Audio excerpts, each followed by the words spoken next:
All right, welcome everyone. Thanks for joining us for the Adobe Education Exchange Professional Development live session. We are focusing on integrating third-party certification into your career pathways. We're joined by Sean Glumace, who is an Adobe Education leader, does K-14 career pathways, statewide technical assistance provider for Northern California. And also another familiar face from our community, Angelo Gomez-Holbrook, who's digital media arts instructor, Golden West College, and Adobe campus leader, and I believe Adobe education trainer as well. Thank you for joining us both, Sean and Angela. Exciting topic today. This is a second live session webinar in a three-part series that is looking at career and technical education, pathways, certification, and talking about how you and your classroom can leverage these types of programs to build pathways through your teaching. So with that said, I'll pass it off to Sean and Angela to introduce themselves and frame up today's discussion. Thanks, Remy. Like Remy said, my name is Sean Glumace, and I have a very long title there, but I'm the K through 14 statewide career pathway technical assistance provider, actually under the Doing What Matters for the Jobs and Economy for the California Community College Chancellor's Office. If it was German, it would be one very long title, but basically what I do is help connect the dots between our K through 12 community college and industry sectors for career pathways. And my background is in digital media arts. I taught at Golden West College for 16 years. I still teach one class there, and I've taught at many other schools. And been an Adobe education leader actually 2 years as of today. So today's my 2 year anniversary. And while, like I said, I'm in the digital media arts side of the world, I also handle career pathways in 10 other sectors in the state of California. And so some of them include global trade and logistics. We have automotive, we have advanced manufacturing, renewable energies. So I cover a very large area. Everything north of Bakersfield to the Oregon border is my territory. Angela Allison, another Angela, is my partner. She handles Southern California, and she was on our previous presentation that we did about a month ago. And we'll have a third one coming up in about another month. At the end of this, we'll throw up the information about WIOA, which is the Workforce Investment Opportunity Act, and it's federal legislation as well as state and local that really drive the career technical education future for the probably next 5 to 10 years, if not more. And so all of this is really wrapped around that legislation. I'll be talking a little bit about it today. So I'll end up having to throw out a few acronyms, but I'll make sure I explain what they are. But even if you don't understand all the acronyms and the legislation, what we're going to be covering today really is how both Angela, myself, and our group at Golden West College rolled out the Adobe Certified Associate exams and the framework that we did it in, as well as funding and how we integrated it into the classroom, and really how it's become a template for many of our other regions here in California. And with that, I'll pass it over to Angela to introduce herself. Good morning. Yeah, so this is Angelo Gomez-Holbrook, right? I've been a teacher at Golden West College for 15 years. Before that, I was in digital art at a design studio for 10 years and working in the industry as well as my master's in advertising design.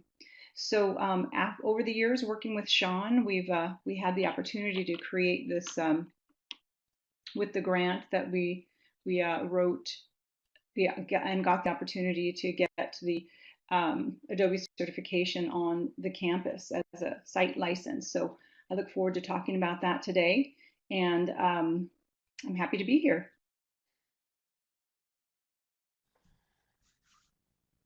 All right, so we have an Adobe Slate, or now it's actually called Spark as of today. So I'll be running that. And so Remy, sorry, what do I need to do to switch that over? Sure. So Sean, looks like I just shared see, we'll do a share screen here.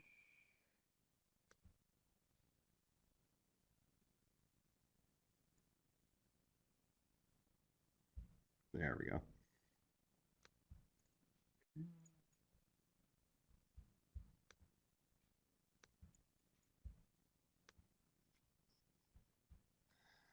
All right, hopefully everyone can see the screen. I'm going to go to...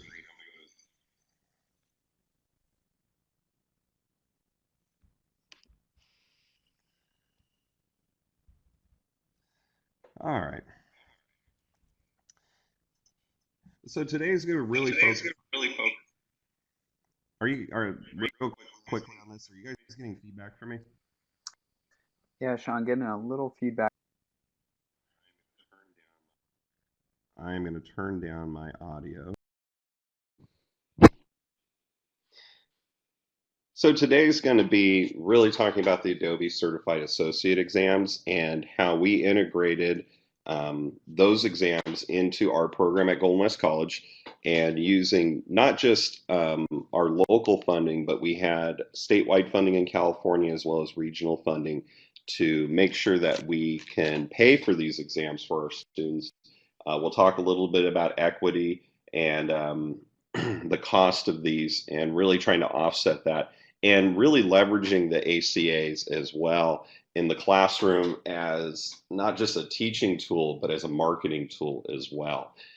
So we'll get started here. And so we call it the campus testing model.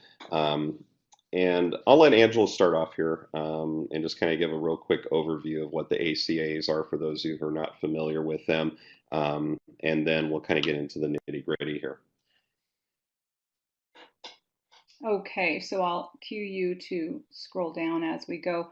But so because of the workplace demand for digital media skills, the Adobe Certified Associate certification can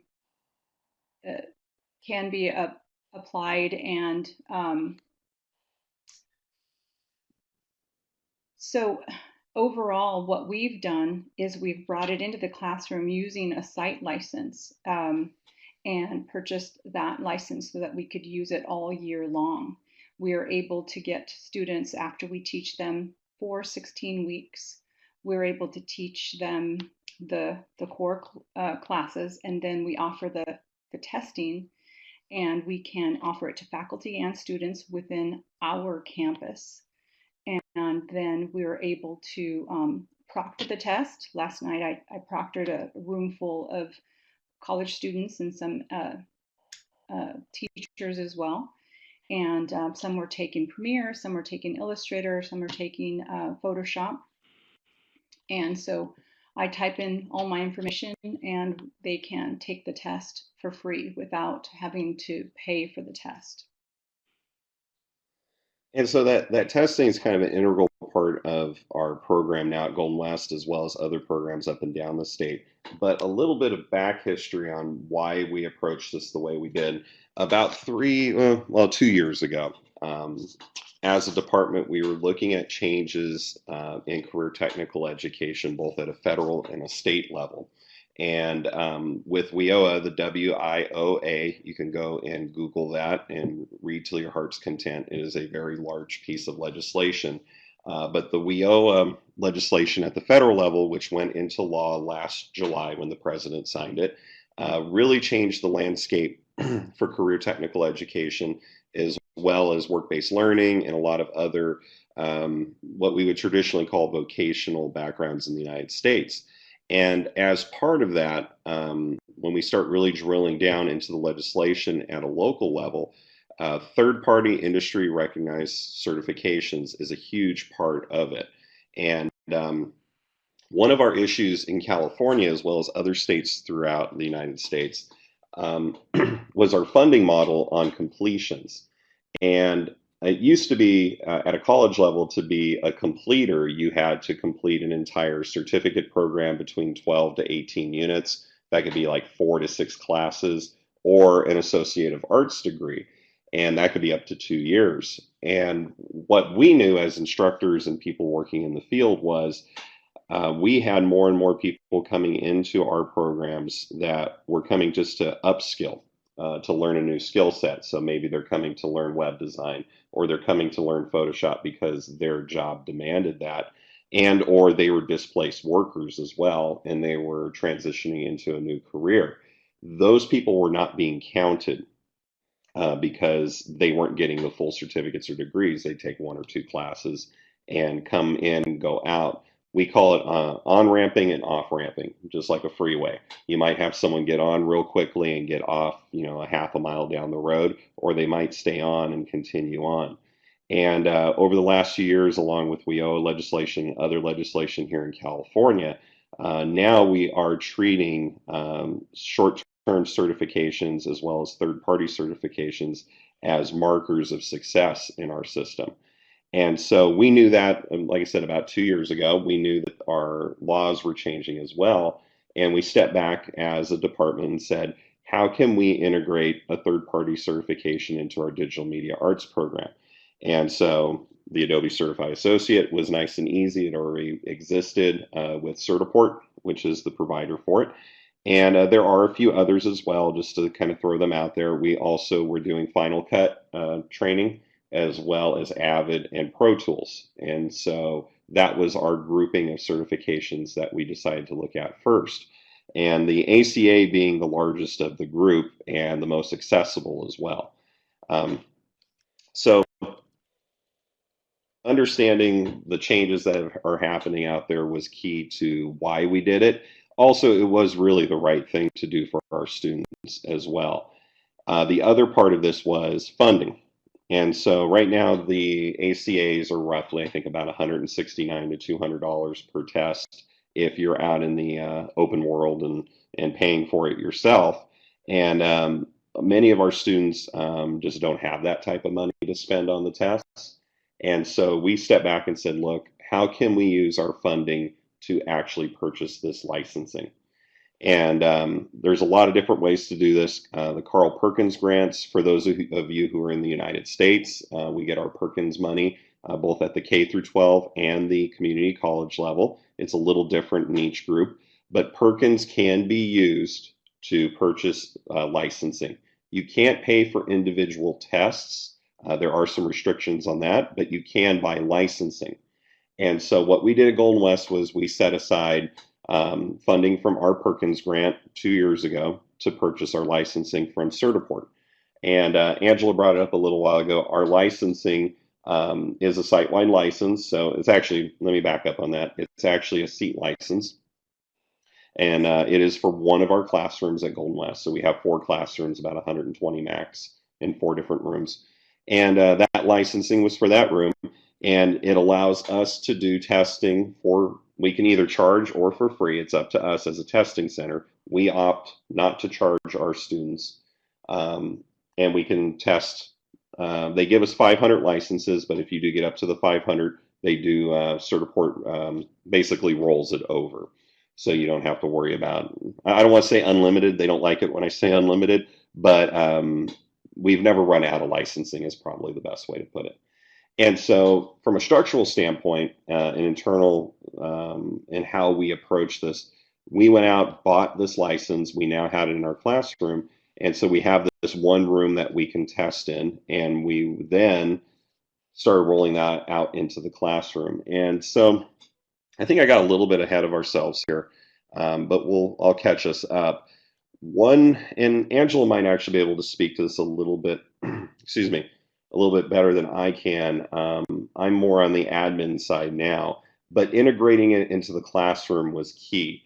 And in California, as well as a lot of other states, the instructors are pretty much the last word in the classroom, especially at the community college level. They get to run their classroom as they see fit. And it is difficult sometimes for administration or as a department to say, you need to do this testing, you need to make it your final, whatever. We can't really tell them to do that.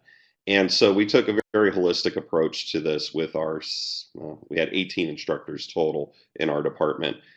We basically said, look, we have the tool, we have the testing. It's up to you how you want to integrate that into your classroom. And so as an example, I'll let Angela kind of explain how she does it in her classroom right now. and how she runs the testing. Like she said last night, she just did a group of her students, but how she's integrated into her classroom. Thanks, Sean. So throughout the semester, I know the different tools and skills that the students need to learn. So I make sure that I touch on those in their classroom studies and their guided practice that we work on within the classroom. So we will work on those projects. And what I do is I make sure that they are aware that we're going to go through the practice exam as part of a midterm so that they're practicing for the exam toward the as a final at the end of the class. And so they know that they're trying to reach a certain goal. They're trying to beat their practice exam scores. And we do it as a team to try to make it not like, hey, this is going to be your final exam. But I think to try to encourage them not to be afraid of it and also remind them that we're offering it to them for free instead of spending the $169 out in the industry. We also work with industry partners to explain how very important it is to have the certification as on your resume and that it helps for entry-level positions as well. So then at the end of the semester, we're applying the practice exam as well as the exam like we did last night. So we had rows of students taking the exam while I had other students finishing their regular coursework. And it's exciting. They've learned so much. They're passing the test, and it's a good tool to have in the classroom, as well as it will help them possibly with an entry-level position if they have their certification. All right, Sean.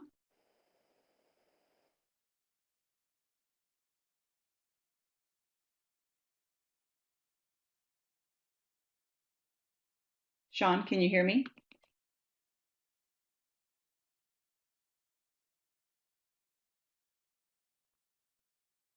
Sean, I think you might be on mute there.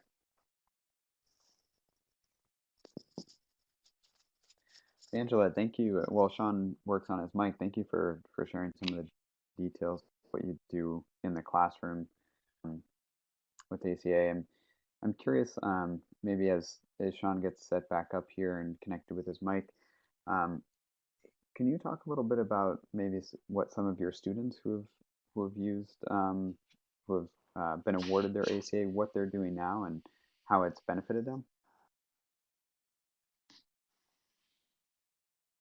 Sure. Some of them will come back and tell me that they've used it to get an entry-level position. Some of them have gone on to a four-year school, so they're using it. Some of them are very just proud to have passed and they have their certification. I think the confidence that's built through the process is also very helpful for them. Um, the students that have come back are working with photographers. They say that they have used their certification to, compete against employment for one or two positions, and their certification will have helped them because the employer will see that they have passed the exam. The exam is rigorous. As I review the practice exam with the students, I remind them that we really have to practice our skills daily. And so they take to it and they do, those that do move forward in the industry, I think appreciate having the certification. And then they have, quite a few have come back and told us that it helped them to get jobs that they tried for, that, there was two or three applicants and they're the ones who got hired. It's impressive. It sounds like the ACA is a really big part of, like you said, confidence building, kind of prove their abilities or their proficiency within industry for people to, uh, in terms of employers, take a chance, really trust that this student knows how to use knows how to use the tools, and can do it, proficiently and efficiently. Um, I'm curious what oh, it looks like Sean's answering a question here from Jason. Jason asks, can you share the pass rate? Um, just for those who are listening, um, Sean says, first round is usually around 60%, and second and third test, we were around 90%. Is that similar to what you do or what you've seen, Angela, in your classroom? Yes, when we first started the first year, we were gauging, and the administrators for the certification were able to log in. We get to see everyone who's taken the test, and you get to see numbers. And we were logging them in and gauging. So 60% was down the line what we were finding. And then it started to rise. It starts to become, once you're, um, holding the test, and you're using um, faculty as well as students, and you're inviting again, because sometimes you possibly don't want to just give the free licenses, but also as part of workshops, you offer it to particular groups. So it starts to get difficult to gauge. But the when we were really um, gauging it and counting the numbers, it was between 60 and it went up to 90, and it was really exciting. Wow. Yeah, those are impressive numbers.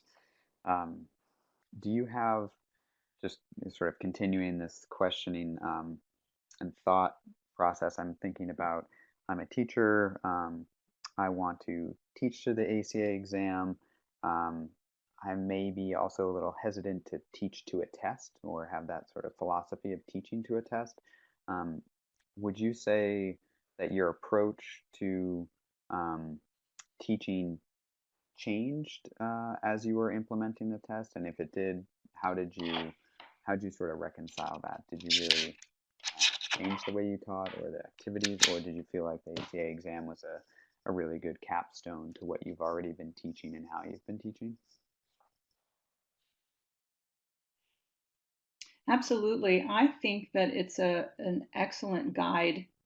As I started to teach, I also teach independent workshops for some um, entities up north in San Francisco City College. So I would go up to work on students who had been taking the 16-week courses, but were ready to take the exam and just wanted a little bit of a push through to know, to understand what's going to be on the exam, and to make sure that they were thoroughly practicing um, everything that would be on the exam. So it incorporates some things that some teachers may not include in a 16-week course, especially for beginners. So it includes questions on audio, video, and possibly some web applications and stuff that you need to know. So as an instructor, as a proctor, as an administrator, I take the practice exam, and I'm trying to keep up with what is on the exam. I think that it's an excellent capstone. It gives me a great idea of what's going on in the industry. I've also had the privilege to work and on actually writing the exam. So I've written questions for the exam as well as for Illustrator and InDesign, and working through Certiport, Pearson. They hired industry professionals to write questions that were pertinent to current elements in the industry. And so I find that they're rigorous, they're worthwhile, and it's good to be uh, keep up with the skills that the certification is offering. So I think that it's made me a better teacher.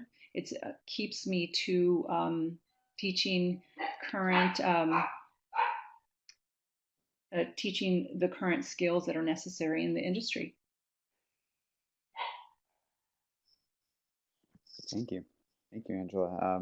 Sean, it looks like you're back online here. I see you're sharing the presentation. Can you hear us okay? Do you want to try your mic?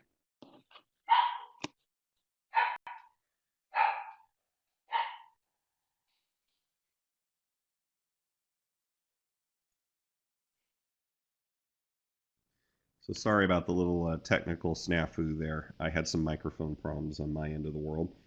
So, kind of getting back to from a program standpoint, I talked a little earlier about WIOA and why we started doing this. We saw the writing on the wall, which was we had to have some type of third-party certification integrated into our program.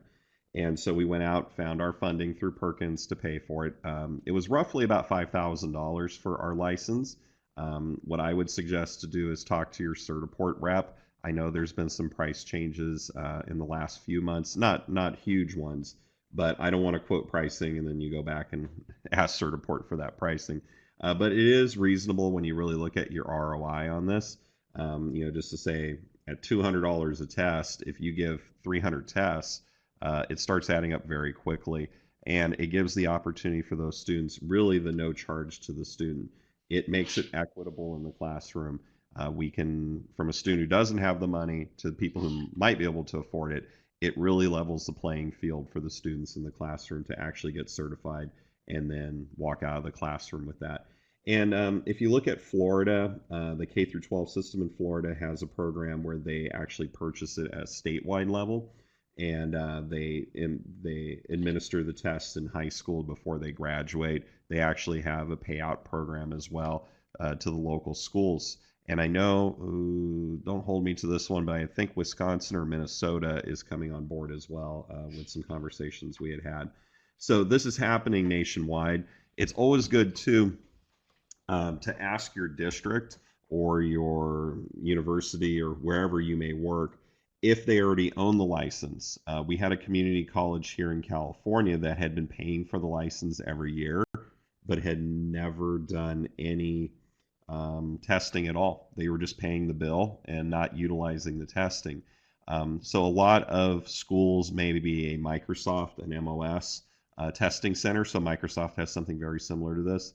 And it's very easy and quick to actually become that type of testing center. Certiport will set up at no cost to get you up and running. You just pay for the licensing every year. So the no charge to the student is a really big part of our overall approach with this. And it's a huge marketing opportunity as well.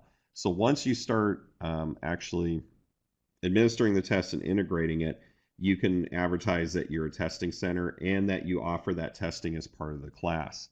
And so the rules on the testing, and I'm not going to get into all the legal side of it, but the whoever is taking the test needs to be a student at your campus and or staff member. And that's another big part of professional development.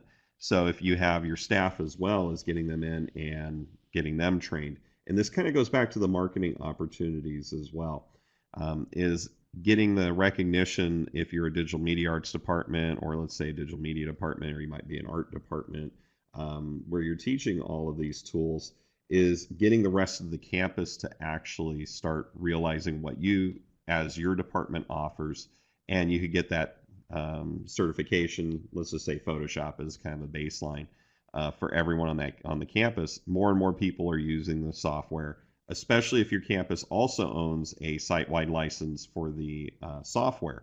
So in California, I'm going to speak just for California because I know it the best. Out of the 113 community colleges, roughly about 80 to 90 of them own a site-wide license for the Adobe Creative Cloud. And so they can install it on all their computers, on their instructor computers, and so on and so on.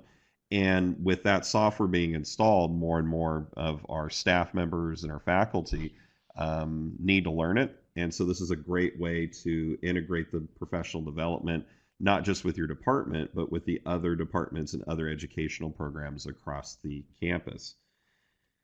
So a few photos there, you can see all the people taking tests. And back of my head in the middle one there, Angelo's up in the top right. And so the process of the actual testing, I know Angela spoke a little real quickly about how she uses in her classroom. I took a little bit different approach in my classroom, and this is where we kind of let each individual instructor do what they wanted to do with this. We had a few instructors who just didn't really want to do it. Is probably the best way to put it, to be very blunt. And just through peer pressure, most of them have come on board. The students will say, "Hey, so and so instructor is doing it this week. Why aren't you doing it?" And we had a very good group of people in our department teaching. So if one of us couldn't run a test, someone else covered, or students could come on different dates. The other thing we did too is we had our testing days. And so for the students who couldn't do it in class or there just wasn't enough time, we would do evening and sometimes daytime as well for those students to come in and take their tests at the end of the semester. But what I did was around week 2 of my courses, I actually gave the test to everyone in the classroom. I said, "Hey, guess what? We're going to take the ACA today." I get a little bit of grumbling. "Oh, I didn't prepare for it or anything else." It was a good litmus test for me to find out where my students stood with their knowledge coming into the classroom. And it gave them that first try to actually learn how to take the test. You do need to know how to take these tests as well. That sometimes is a roadblock, and it gave them that first run.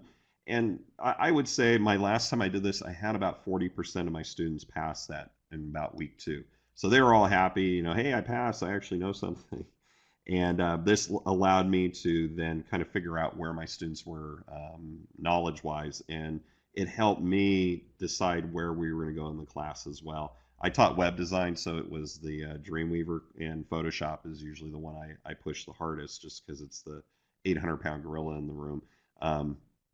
But by doing that, we kind of pushed all the way to about the midpoint of the midterms, and I would allow anyone who wanted to take it again at the midterm time. And then towards the end of the semester, usually the week before finals, or even during finals week, then I would allow everyone to do it again. So at a bare minimum, I at least gave them 2 tries during the class, and then they had multiple tries throughout the semester as well. So that can be done a lot of different ways. I have another campus up in Northern California that really just does it during finals week. They set up times, and the students come and take those tests as well. So they all get their nice certificates as well. And did you have anything to add on that, Angelo? Nope. No, that's good. All right. So real quickly, for those of you who are not familiar with the ACAs, I know we've been talking about them a lot. We probably should have started with this, but we have Dreamweaver, Photoshop, InDesign, Illustrator, and Premiere are the big ones. I don't think we've ever given out a Flash one at our campus. We don't really teach Flash anymore. But our bread and butter really is the Photoshop one. That's the one we try to get all of our students to take at least first. Premiere has been a huge one for us as well. At Golden West College, we teach digital media, which is all of our film and video production. And our Premiere instructors jumped all over this and really did integrate it throughout the class. He did have, I want to say it was last semester, on a first round, he had 100% of his students pass the exam, and including one perfect score. So he was taking what is taught in the exam, but really contextualizing it throughout his course. So those are the certifications. When the students, back up here a little bit, once they pass, we're able to print them out, their certificates, and we also email them a PDF file as well. And what's great about it is they can then start using the logo, and I think we had it up here, on their website. And there's a badging system involved in this as well. So once someone passes the exam, they actually will get their badge. And just to show you what it looks like, I'll pull up my website here. And this really speaks to the question I get from a lot of instructors as well as people in the industry is, why do I need this? They're like, well, I've spent my entire career without these certifications. I've worked, I'm a teacher, whatever it is. Why do I care about this? And what I always tell my students, and I tell the other instructors, is first of all, it is a marketing piece for the student. It shows they have competency, at least in the basic skills that both Adobe and Certiport want them to have to give the certificate. And from an employer standpoint, if we had 2 students who are just coming out of school. They both have pretty much the same portfolio. They're very even in terms of all of their skill sets. If we had a student who had passed these certifications, let's say 3 or 4 of them, and the other student didn't, it does give them a leg up in the end. So what the student gets is their badge, and these are the badges for some of the ones I've passed here. And they get a website as well at a claim, and a claim is part of Certiport and Pearson VUE. And it says what the certification is, the skill sets involved, is it verified, and they can put this also on their LinkedIn account. It embeds it there. They can share it out to all their social media as well and put it on their website like I did with mine here. And you can see I have a few of them on here. Jump back here real quickly. If you go back to your main page, once you have a claim, you'll see all the ones up here. I gotta go take a few more of these and pass. But this is part of that bigger package that we sell to the students as well, saying, yes, it's great that you've taken your courses, you're getting your certificates from Golden West College, but we want to enhance that with the third-party industry recognized ones, as well as their portfolio, their resume, and their social media presence, LinkedIn, that type of thing as well. And so having this is not just about, oh, you just do the exam, now you got your certification, but it's really integrating this into their total package when they're out selling themselves. And also, too, for the instructors, we really push it that they should all pass the exams that they're giving as well. And it's interesting to watch some of our veteran people. They may not pass it the first time around just because they have issues with the actual test, the testing itself. They've never taken it before. But most of them pass it on their first try, if not pass it on their second. And more of them have multiple certifications as well. So let me jump back here.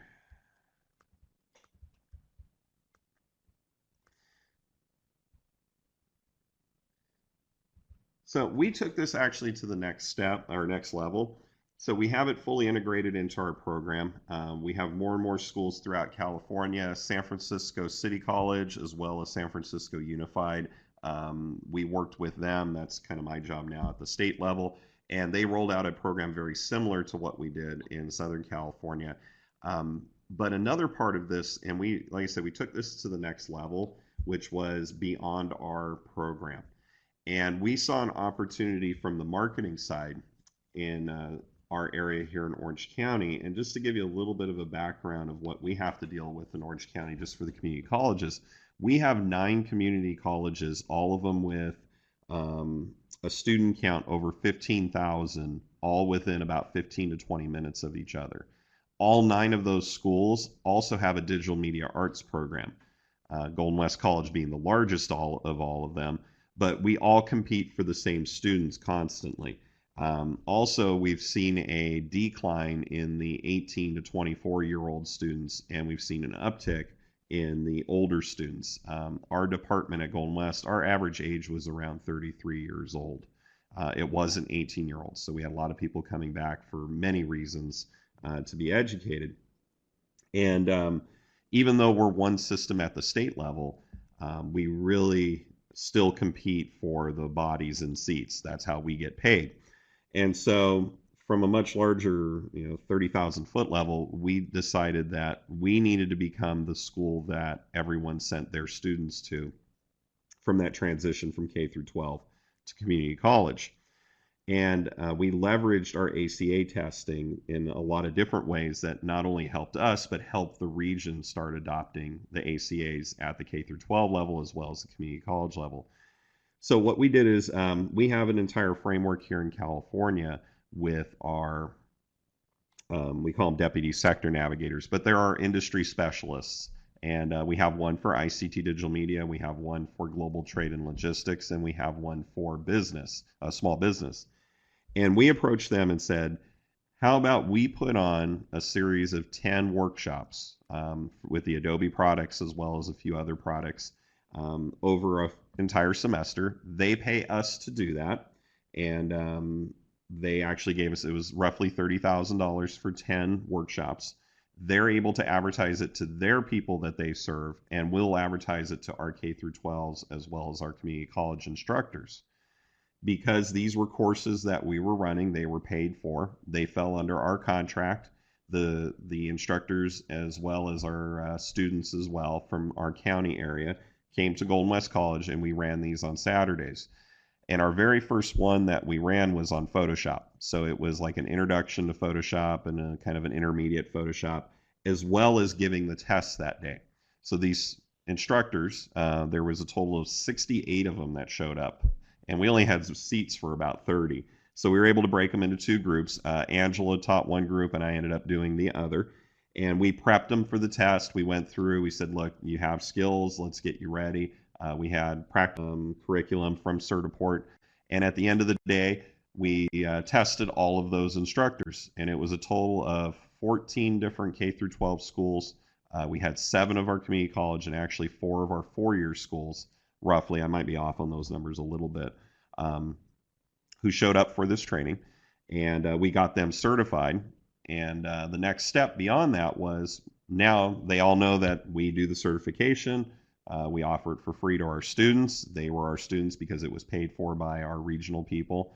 And more importantly, though, because of that, it was a catalyst for our K through 12 as well as our community college instructors to start adopting the same methods that we were. And it got so large that actually the grant just went through about 6 months ago. Santa Ana Unified, their K through 12 district, me and Angela Allison, sorry she's not here today, but she's my partner, we ended up writing a grant for them to purchase a site-wide license, our district-wide license for the ACAs, and train all of their instructors, so then their K through 12 instructors are now using this in their classrooms. And we're in the middle of that right now. That should be rolling out in about, I want to say another 6 months. I think it's going to be fall of this year is going to be the total rollout. But we were able to really leverage our local funding.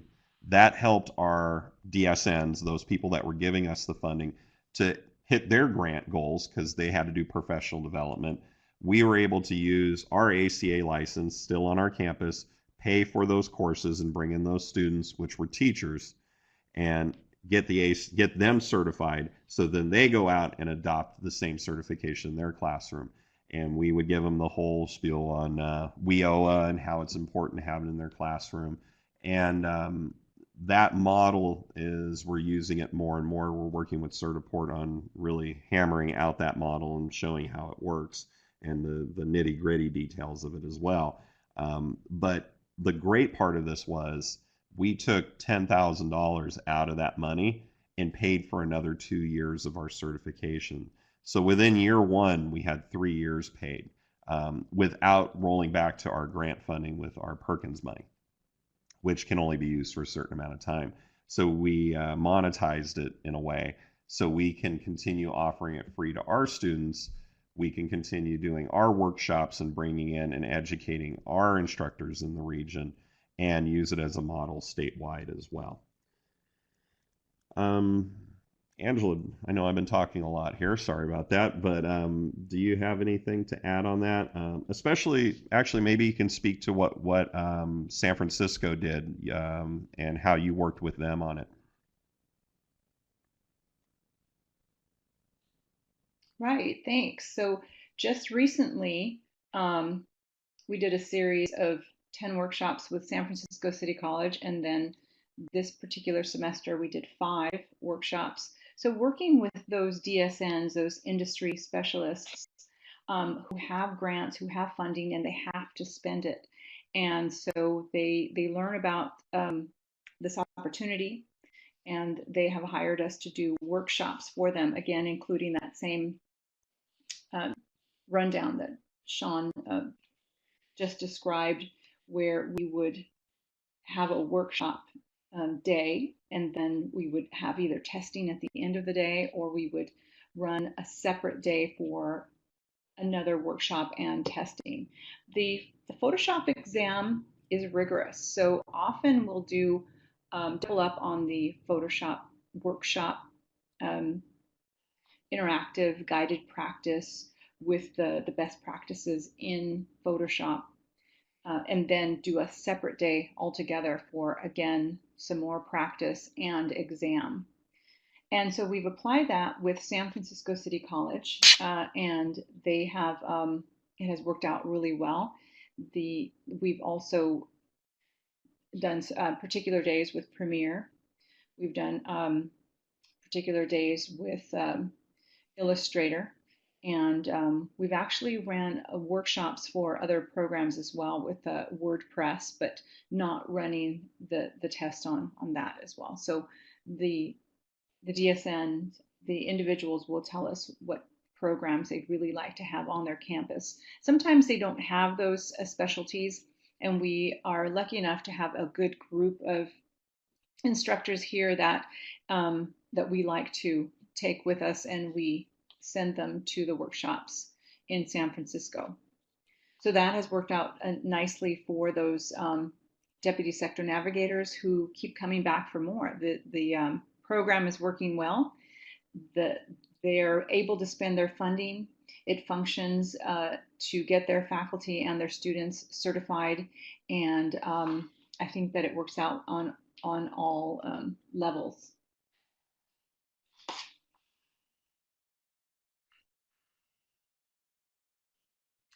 Sean, back to you.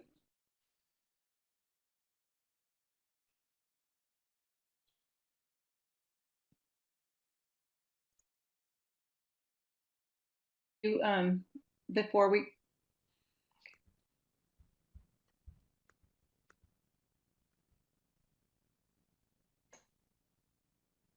All right, I think it's about that time to wrap this up.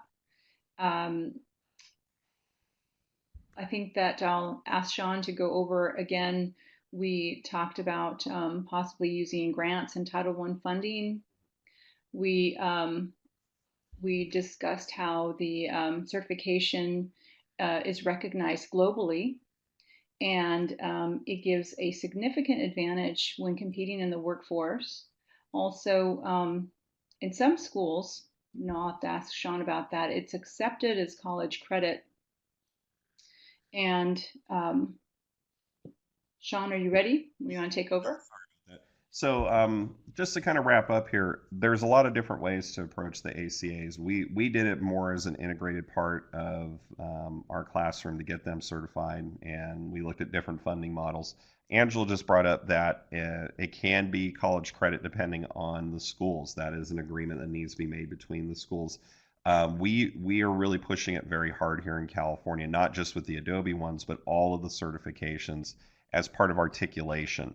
And so articulation is an agreement between your K through 12, usually a high school class, and a community college. So if a student takes, let's say, intro to Photoshop at high school, and we have an articulation agreement, and they get an A or B in the class, they can then take their transcript and get college credit for it at their local community college.